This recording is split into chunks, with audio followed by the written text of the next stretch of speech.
Right, so firstly, before we start, I have a brand new giveaway for the Redmi Note 11 series. I have the 11 Pro, Pro 5G, and Pro Plus 5G. All three phones I will be giving away. Subscribe to the channel, follow my other social media so you know exactly when I post this giveaway. Now, sweeping all that aside, let's get on to this guy. This is one of the most insane, brilliant, unique, and wacky phones I've ever laid my eyes on. Let me explain. So this is the Poco F4 GT, and Poco have made a name for themselves over the last couple of years for making killer phones. I don't mean phones that go out of their way to destroy people like some kind of Terminator. I mean ones that undercut the market in any specific area in terms of price, offering better value for money than the norm.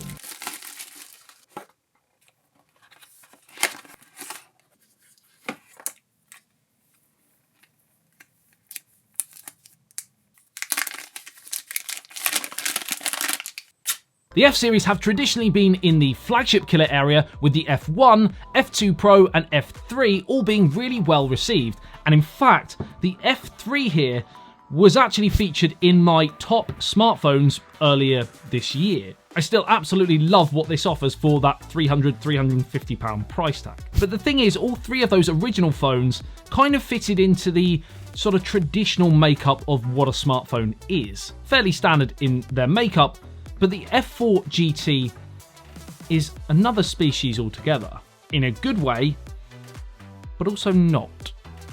Let me explain. So firstly, for context, this phone again is designed to be a flagship killer and packs a serious punch. All of your usual 2022 power trimmings, the Qualcomm Snapdragon 8 Gen 1, up to 15GB of RAM using the memory extension feature, which can actually use 3GB of your storage if needed, which tops out at 256GB UFS 3.1. Up front we have a large 6.67-inch 120Hz OLED display, which is Full HD and not Quad HD, but apart from that, it's pretty lovely indeed. Gorilla Glass Victus and aluminium construction, and along that metal frame we have a SIM tray, volume rocker, Type-C charging port, stereo speakers, which are surprisingly decent, IR blaster, power button which doubles as a fingerprint scanner, and an alert slider. Oh no. No, it's not. What is that? These are gaming triggers, which brings me on to an interesting point later, but when we move either of the two sliders, pop-up triggers appear to enhance your gaming experience, like you would on a console gaming pad. You can assign shortcuts to them, and when both are activated at the same time, you get the game turbo mode launching Genshin Impact. Now, for the record, I think these triggers are actually quite ingenious on the surface of things, and certainly an exciting look into a possible future of how phones are made. They could make a lot of mobile games far more immersive should said games support the feature, as it gives you far more control and feedback from the game you're playing, and it also stops the need for attaching clunky accessories, for example. And the triggers are really nice and responsive currently, which brings me on to a couple of potential downsides. Number one, the sliders actually feel a little bit on the flimsy side. Whether they are or not is a different matter,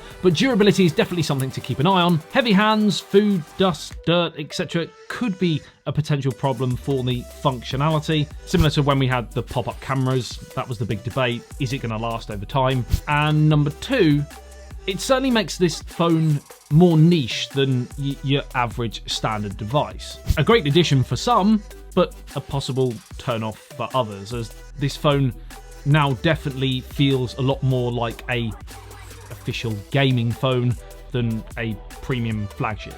Gaming phones quite simply aren't for everyone, as powerful as they often are, they genuinely have a few key drawbacks, and the same can be said for the F4 GT. So it's all about priorities.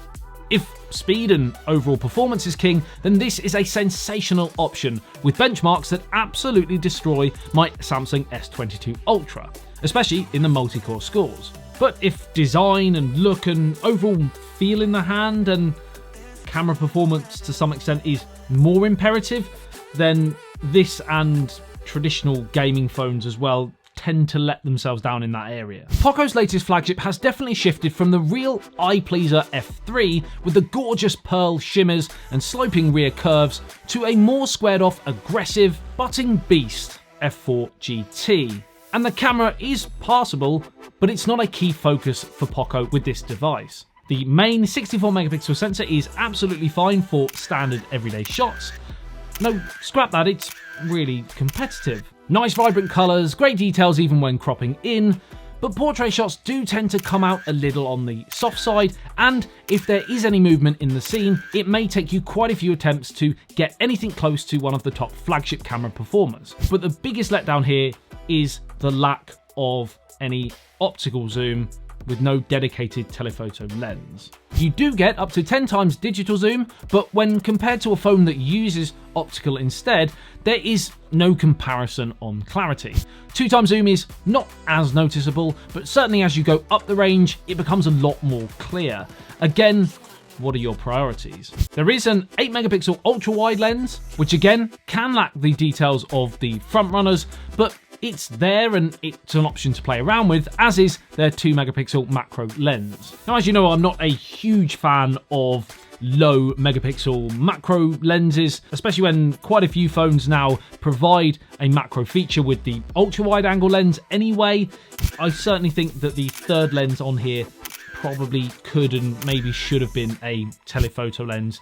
Even 2 times, 3 times maybe optical zoom would have felt like a much more rounded, more complete camera system. You do, as always with Poco and Xiaomi umbrella smartphones, get a lot of choices for fun customization, including the clone feature, vlog and movie options, and you do get 4K 60fps video on the rear and 1080 60fps on the front. Can we just quickly shout out Poco, by the way, for that light that they sent? I think a nice little addition to the review unit.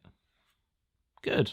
Oh, and if you're enjoying this video so far, a sub would be amazing. Now, another key area of this phone is its 120 watt fast charging, which charges the 4700 mAh battery cell up to full, I don't know where I'm going with this, it's a full charge in under 20 minutes was what I was going for. I just ran out of words. Sometimes have a brain freeze.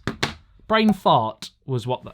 Where am I going next? Roll the next. 0 to 100% in under 20 minutes is absolutely amazing, but I do wish they had included a 5000 mAh battery cell, for example, especially in this kind of form factor, especially if you are going to be gaming on this for a long period of time. However, the actual charging cable does have a special side angle so that if you are gaming and charging at the same time, it does feel that little bit more streamlined. So the Poco F4 GT is a strange phone to place. It's a hard one for me because I felt they were really on the right lines with the F3 here. And the F4 GT just feels a little off from a design and target market point of view. The F3 reminded me of the early OnePlus days. Premium package, decent cameras, great performance, high-end chips, budget price or mid-range price, and just a really well-rounded package. And while the F4 GT certainly has some of that, it just feels a little like a generic gaming phone with its rear design, half squared off, half rounded edges, and a fairly budget-looking camera array. And casing point, this here Black Shark 4 Pro, which the Poco F4 GT certainly I feel is somewhat inspired by, but I actually think I prefer the look of the Black Shark.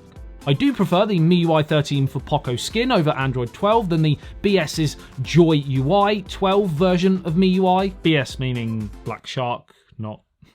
It's clean and fairly stock in nature, which I like. Fluid, snappy, easy to navigate, but I really hope these settings menus are updated in the next big upgrade to 14. They're just a bit childlike in nature, especially with the icons, and I just feel they could do with a nice revamp.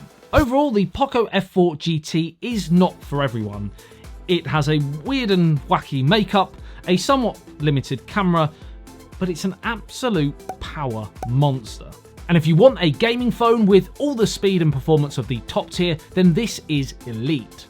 And of course it will retail for less than a lot of the top tier flagship smartphones that are currently available. Let me know what you think of the Poco F4 GT. Is it a phone that you've been looking for? Do you like the fact that they've gone down the kind of gaming style, or would you have preferred them to have stuck with the more traditional sort of premium flagship looking device? Don't forget the giveaway of the Redmi Note 11 series of phones. I'm going to be giving away all 3 of these devices. Subscribe to the channel and follow me on my other social media, so if I post about this giveaway, you will know exactly when that is, and you could be one of the first to apply. Let's have a little stack-a-moo. Stack-a-moo! Like the video if you enjoyed it. ASBYT, peace out.